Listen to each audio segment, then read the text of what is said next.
check this out. This is from news.artnet.com. And, well, we always talk about ritual magic and things like this, right? Bringing down the pillars of our reality. What's up? Shout out to the Night Stalker if he's out there. But check this out. This is wild. This is the headline to this. And this got me thinking in a lot of ways, all right?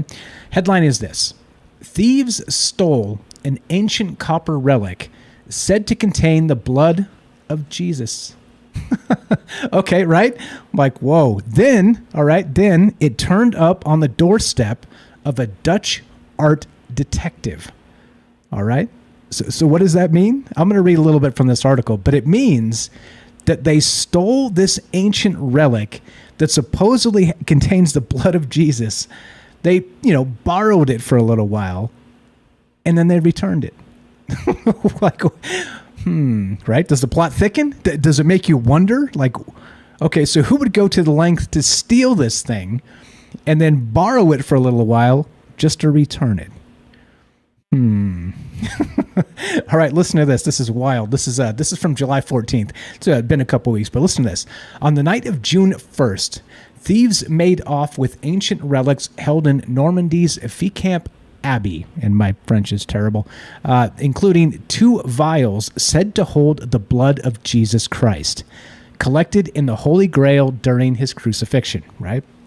Historically, people prayed to these objects for their children to return home from the Crusades and for their loved ones to recover from the plague. Whether the thieves knew it or not, they'd scooped an artifact that Catholics had made pilgrimages to see for the past 1,000 years, all right? Now, just 3 weeks later, the vials have mysteriously turned up on the doorstep of Dutch art sleuth Arthur Brand.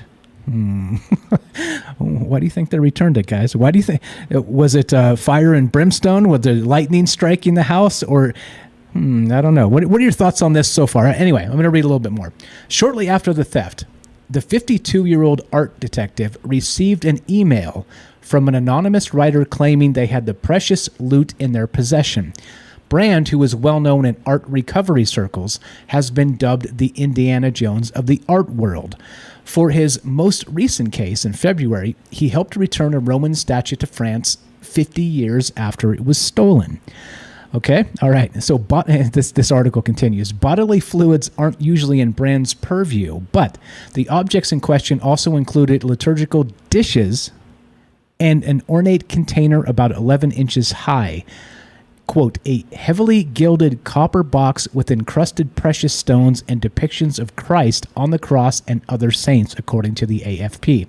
And as a Catholic himself, Brand knew he had to take this one on. Okay, so anyway, there we go. Well, there's more to this article, and it's very fascinating, all right?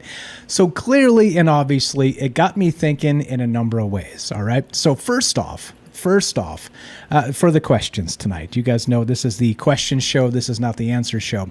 So the questions are, we start here with this bizarre article where these art thieves came in and they stole these priceless artifacts that supposedly contained the blood of Jesus Christ himself. All right. And then after a couple weeks, they emailed this artifact returner, this recoverer of artifacts, and inexplicably returned it to on his doorstep after setting up a very bizarre thing going on here, right? Okay, so the first question is that I see you guys in the chat. Yeah, right, exactly. Okay, then there's a lot of ways to look at this because, imagine if you had the blood of whatever, right? Look, I'm going to say Jesus. I'm trying to tiptoe around this because I don't want to piss off all the Catholics in the joint, right? Okay, but there's that, all right? But let's say you had the blood or the relic or something. Let's say, and we're talking relics tonight, okay? In terms of not just, let's say, this particular one. I thought this was a fascinating story to start with, but there are many relics throughout the ages that are said to have immense power. Okay. And not only that, remember to the point, interestingly, that we have this sort of circular sync stuff going on, because this individual, what's the guy's name? Brand, right? What's his name? His name is, I'll get it in a sec here. I can't remember. There you go. Arthur Brand. I'll remember that now, because Arthur, like King Arthur. Arthur Brand. Okay. Now, this is the thing. Arthur Brand is known as the Indiana Jones of the art world. He recovers artifacts and returns them to museums. Okay. Now here's the crazy part. Now remember the very first Indiana Jones movie, Raiders of the Lost Ark, which my mom took me to when I was very, very young, and I thought it was a fantastic movie even then. Well, this is the thing, right? This Indiana Jones is recovering, this quote, Indiana Jones is recovering artifacts literally sort of in line with what happened with the plot of Indiana. Like, I mean, what in the first one, it was the Ark of the Covenant, right? The second one was a prequel with the Shankara stones. You guys remember that?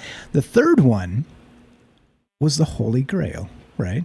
I'm not going to get into the fourth one because I don't really count that, because that was terrible. But in any case, look, so we have the actual Arthur Brand, the Indiana Jones of the art world, right?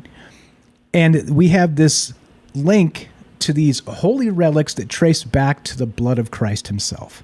Okay. All right. These art thieves borrowed it and then brought it back. So exactly. Indiana Jones 5, real life, says Race. Exactly. Okay. So now here's the thing, right? So the questions I have are this, right? Number one, in particular terms with this thing we're talking about tonight. They stole this artifact that supposedly had the blood of Christ in these vials, and then they returned it. What do you think they did with this in the interim when they actually had this in their possession, right? That's the first thing on my mind, right? The second thing is, do you think, and is it possible, we talked about magic last night, but what about this? Let's take the extension of magic as powers and as AI and the rest of that stuff that we talked about last night, and look at it tonight in terms of, is it possible that these ancient relics do have some sort of power? And I've got these lists of relics. You guys can check it out in the links in the description down below, right? And so that's the question tonight, right? So number one, what do you think these art thieves did with the blood of Christ that they borrowed for a couple weeks? What do you think they did with this? Do you think it was intentional, or do you think they freaked out when they realized what it was? Or, as somebody suggested in the chat there, what's up, Daryl? Shout out to Daryl in New York. Maybe, just maybe they took some samples of that blood, and maybe they ran them off to a cloning facility. What's going on with this? I don't know, right? So a lot of ways to look at this, a lot of ways to think about this, a lot of ways to go, what in the world is this? But those are the few questions as we start tonight. Mysterious powers and ancient objects. Do you think this is real? And the crazy part is, back to the idea of Indiana Jones and that sort of sync type stuff, these circular syncs and these conversations that kind of pop up, right, as we have these conversations. Remember that the premise of Indiana Jones was basically, in both 1 and 3, there are Nazis. There are Nazis, okay? And interestingly, the Nazis themselves were very into the occult power of ancient ritual artifacts. All right. And even to the point where they looted most of Europe as they took it over in World War II. And even a lot of those artifacts are still missing today. Right. So it makes you wonder what the hell's actually going on right now with this. OK, so the Nazis borrowed them, but didn't return them.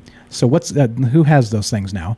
And in this case, somebody jacked the blood of Christ and then returned it a couple weeks later.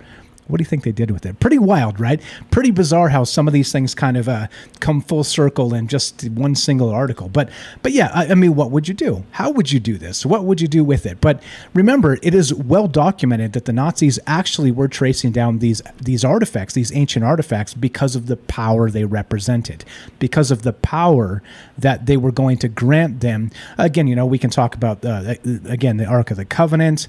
We can talk about the Holy Grail. We can talk about the Spirit Destiny. And those are just the Catholic artifacts, right? There are artifacts the world over that they say grant magical powers. mysterious powers. So how real do you think this is? And what the hell is going on with this? And that's what's on my mind tonight.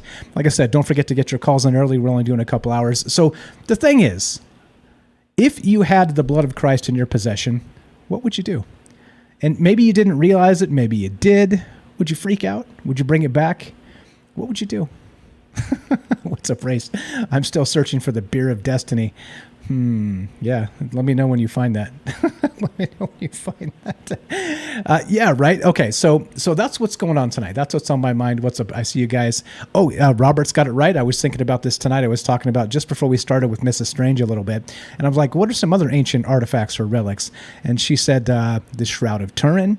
I thought Excalibur, which Robert actually added. These magic weapons or magic just anything. And interestingly, I like Excalibur that you brought that up, because I was thinking about it in terms of that. We did a show a couple weeks back on the cauldron, right? And the original Holy Grail of what that meant to Arthur. And of course, in the Arthur legend, it is not just the Holy Grail, but the cauldron of immortality, right? But then we have in that an ancient artifact that was supposedly from, is it Avalon, right? That Excalibur was an ancient magical artifact from Avalon. So is this stuff real? Do you think that there's, again, we talked about magic last night as being real or not being real. Is it possible to imbue powers into artifacts and then, let's say, bring them to the present? I got some other questions to ask regarding this, but it seems absolutely wild to me that this happened and it didn't get international attention. Literally, the blood of Christ was stolen, and nobody said anything about it. I mean, of course, it depends on whether you believe if this is actually the blood of Christ. Back to this article. Let's read a little bit more of this. This is pretty nuts, right? So shortly after the theft of these artifacts, the 52-year-old art detective received an email from an anonymous writer claiming they had the precious loot in their possession. Brand, again, who's well known in art recovery circles, has been dubbed the Indiana Jones of the art world. For his most recent case, we just read that. Here we go. Most of the art we know is religious, Brand told ArtNet News. It all started by the church and painters. The whole Renaissance and the Middle Ages, almost everything was religious. Every piece of art. This case marked a full circle moment for Brand, who, learning his craft from art smuggler turned rescuer Michael Van Rijgen, R-I-J-N, probably said that wrong, watching as his mentor recovered the Gospel of Judas. Churches often hold precious metals, and they're often not well protected. That way, the faithful don't have to feel like they're in a prison, Brand said, adding that many of these churches don't have enough money to put a good alarm system in. What? Seriously? Brand guessed that once the Normandy thieves realized that what they'd actually taken, they got spooked. It's not only difficult to hawk loot from churches, it's also really bad luck. Which again brings us back to what do you think these individuals did? Right? They had this for a couple weeks before they returned it. Did they get spooked? Did they start actually receiving poor luck? Okay, a little bit more from the article. This is wild, right? So next he figured the thieves stashed the goods at a friend's house. And again, this is just him kind of postulating what happened here. He doesn't really know. He thinks they stashed it at a friend's house while deciding what to do. That friend wrote to Brand in Dutch that it was too risky to go to the abbey itself due to camera surveillance. If he couldn't help them, they'd trash the stuff, they said. What? Quote, if you can do this for us, you can put this on your legacy, the email ended. Brand asked the anonymous sender to leave the holy relics on his doorstep in the Netherlands. He stayed home all week waiting for the box to appear. He told other news outlets that he felt like a prisoner in his own home. And so, quote, on a Tuesday evening, the doorbell rang at 10:30, Brand said. I looked outside. I could see nobody. But I saw a box, and I ran downstairs, and there it was. Then I started to believe it was real. Of course, he contacted the Dutch authorities, who will return the relics to the church. But what do you think is going on with this? Did they actually take this stuff and not realize what it was until it was too late? And then they got spooked or had bad luck, or, again, back to the idea of these relics actually having power. That's what I'm talking about tonight. And what do you think? I think there's a lot to this. There's a whole bunch of stuff. We can go through some of these relics and some of these other ideas that I've got the Tooth of Buddha, right? We got Excalibur we can talk about. There's all kinds of these ancient relics that go back. Again, the Shroud of Turin. We can talk about the Holy Grail if you want, or even the Cauldron of Immortality, which was literally where that story came from, supposedly. All kinds of stuff, right? These holy relics, do they have power? All right. And remember, it was believed in, again, not just the Nazis chasing these things down, but in these occult circles that these items do have magical powers and would grant you all kinds of things, right? What do they say about the Ark of the Covenant, right? This is from of course Indiana Jones, because that's about as biblical knowledgeable as I get. But they said in Indiana Jones regarding the Ark of the Covenant that any army that wields the Ark is invincible. All right, and of course we've got the story of what was it? It wasn't Babylon. It was starts with a J. It'll come to me in a sec. But where they were marching around the ark, and it was magic powers smashing down the walls. Right? Was it Jericho? Jericho, the walls of Jericho. Right? I don't know. So you tell me. There you go. James has it. Jericho. There it is. So okay. So that's what I'm talking about. So what do you guys think regarding this? This is wild in a lot of ways because, number one, if there are actual relics out there with real physical or magical or some combination of the two powers, and let's say that the Nazis were trying to seek them out for real power on this earth, where are those relics now? And again, we talk about some of these churches, again, maybe being in these ley line spots. Let's say we have a ley line spot on a church near a river, and we have these holy artifacts inside of the abbeys themselves. What's going on here? What exactly is this? And back to the original story, what do you think these thieves did in the 2 weeks that they actually had the blood of Christ? Right? Yes, indeed. Jericho. Thank you, guys. I knew it started with a J. But what do you think? Wild stuff, right? Again, a shout out to the Night Stalker. Maybe there was some ritual magic going on with this blood. Or, as Daryl said, maybe they wanted to do a little cloning exercise with the blood in the vials. In any case, I don't know the answers. We're just speculating and having a little fun. Do you think it's possible